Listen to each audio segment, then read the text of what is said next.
Why has Nintendo never made Super Mario Sunshine 2?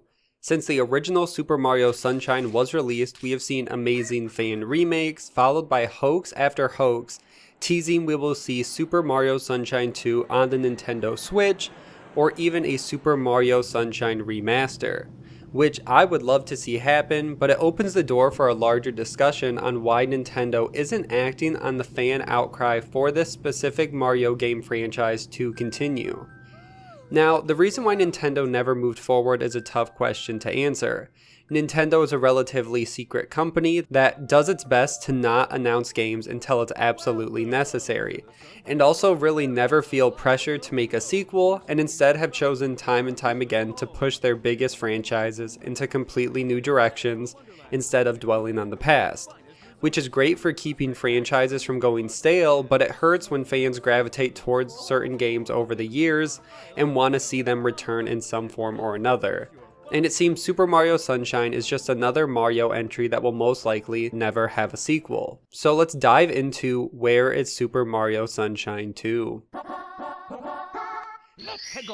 To get the full picture and finally understand why Nintendo won't make a sequel to this fan favorite title, we have to go back to the beginning. In 2001, which was the year Final Fantasy X, Grand Theft Auto 3, and Super Smash Bros. Melee were released. 5 years prior to this, Nintendo had released the highly successful Super Mario 64, which to date has sold almost 12 million copies. Remember that number because it will be important later. And it was clear that Nintendo was working on a follow-up to a main series Mario game to help push their next generation of consoles, which was the GameCube. And it was in August at the Space World 2001 event in Tokyo, Japan that Miyamoto showed off the first footage of the next Mario game, Super Mario Sunshine. At the time, not much was known about the next blockbuster title from Nintendo, except the game looked like it takes place in a cityscape, which is vastly different from Super Mario 64. And there will be a new jetpack-like mechanic Nintendo wasn't ready to reveal details about yet. And the game was scheduled to be released in Japan in summer of 2002, and was released in August inside the United States. And when the game was finally released in August, the development team behind the game gave a few interviews which provided some more context around the main problem with the game. In an interview with Insider, they asked Tezuka and Koizumi and Kenta about the flood system, which the entire game was based upon. The flood is what makes this game stand apart from past Mario games. There's also the location and things like that, but this was the biggest mechanic they've added to a Mario game in a very long time. But that doesn't come without the criticism that the game had become too gimmicky and takes the challenge away from platforming when you have this flood system to navigate, and so much of the battling and moving around the world was based on that, and the developers knew this before the game was even released. And the water pump idea did not start out as a Mario mechanic. It actually started out as a side project for Nintendo. The question asked to the producer was, quote, "When did the development of Super Mario Sunshine commence?" Tezuka said, quote, "We were working on a concept of gameplay using the water pump, and after some trial and error, we decided to apply it to the Mario franchise." And the follow-up question was, quote, "If it is trial and error," Koizumi said, "It was thought that the world was daringly out of character with Mario. Therefore, I thought that a man-type character would be used at first. But if there was a man next to Mario, there's a sense of incongruity. Then we sort of unified the character we thought finally suited the view of the world. However, regarding the man-type character we partly made, since the island's Monty Fellows and Mayor Fellows were wacky, cartoony characters, they did not have the sense of incongruity. Also, the scriptwriter of Animal Crossings helped sequence the residents' words."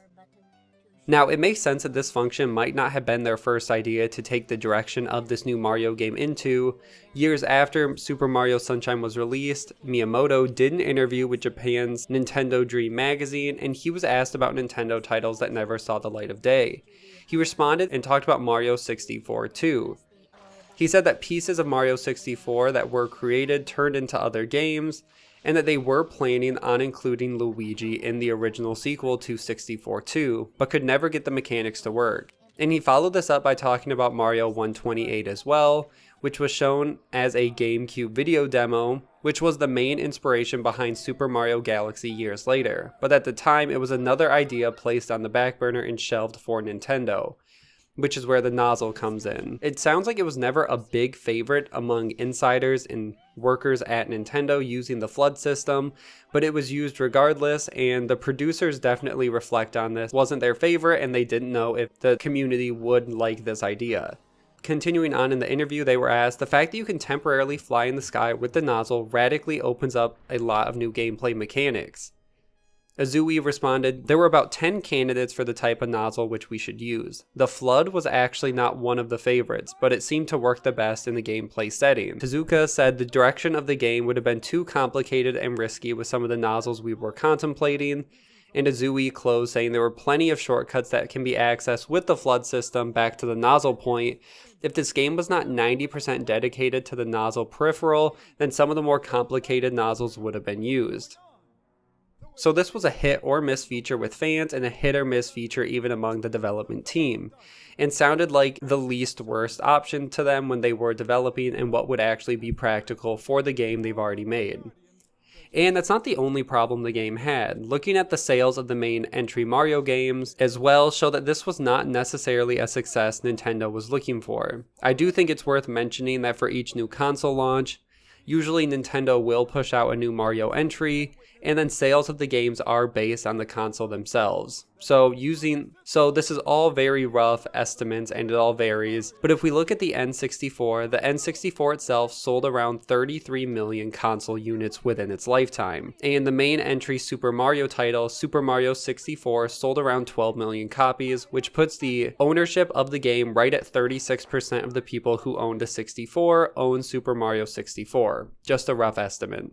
Moving on to the GameCube, the console itself saw a pretty big dip in sales and only sold 22 million copies, and the mainline titles suffered from this as well and only sold 6.28 million copies estimated worldwide, which puts the ownership of the game at 28.5%. Of GameCube owners also own Super Mario Sunshine, which is a large dip from the last installment. That's a little under 10%.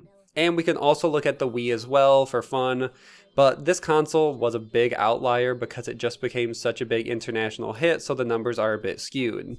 The console itself sold 101.63 million units, while Super Mario Galaxy, the real mainline title, sold 13 million copies, which puts ownership right under 13%, which is way lower compared to the past consoles, until we see that they also released another new Mario game just 3 years later after the Wii was released, which is New Super Mario Bros., which definitely impacted sales, and that game sold 30.8 million copies, which would have put ownership of that game at 30% of all Wii owners, which is still higher than Super Mario Sunshine. Yes, there were bundles and other factors, but you can see that Super Mario Sunshine was definitely not a big hit that Nintendo needed. A lot of GameCube owners, the vast majority, did not own it, 75%. And based on the flood system, all of that all led to some problems. Now, this is all to show, depending on what numbers you look at, the game itself sold half of what a normal Super Mario title sells, and Nintendo knows this. 1 year after Super Mario Sunshine was released at a pre-E3 press conference, the CEO of Nintendo, Iwata, said the game sales did not live up to expectations, and he speculated that the average player found the game's complexity off-putting, and went on further to say the game should have been designed differently, but they just couldn't. So where does that leave us now? Miyamoto let Kazumi, the designer behind Super Mario Sunshine, to continue to work on big projects for them, like Donkey Kong Jungle Beat, and eventually they did return to the Mario 128 prototype and design Super Mario Galaxy. And the references have been made throughout other Nintendo games referencing Sunshine. There's Starshine Beach Galaxy in Super Mario Galaxy 2, which used some very similar ideas that were created in Super Mario Sunshine, and even features Bowser Jr.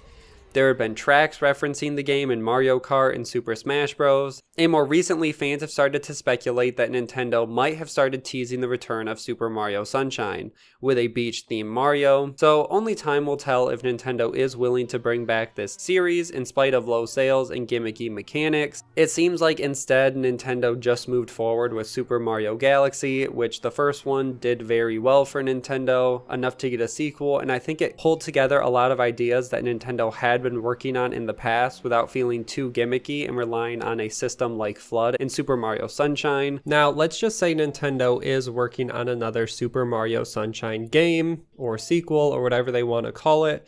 What could we see in this game? Well, at the end of Super Mario Sunshine, the original, we see Paintissimo, one of the characters who was in the Isle Delfino.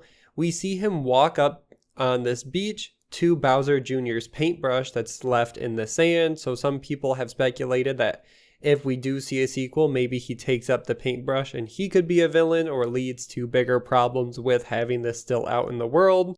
Also, in the very beginning of the game, when we are first flying to Isle Delfino, we see a bunch of different islands as well, all shaped, and we see a turtle and some other different animals and just items.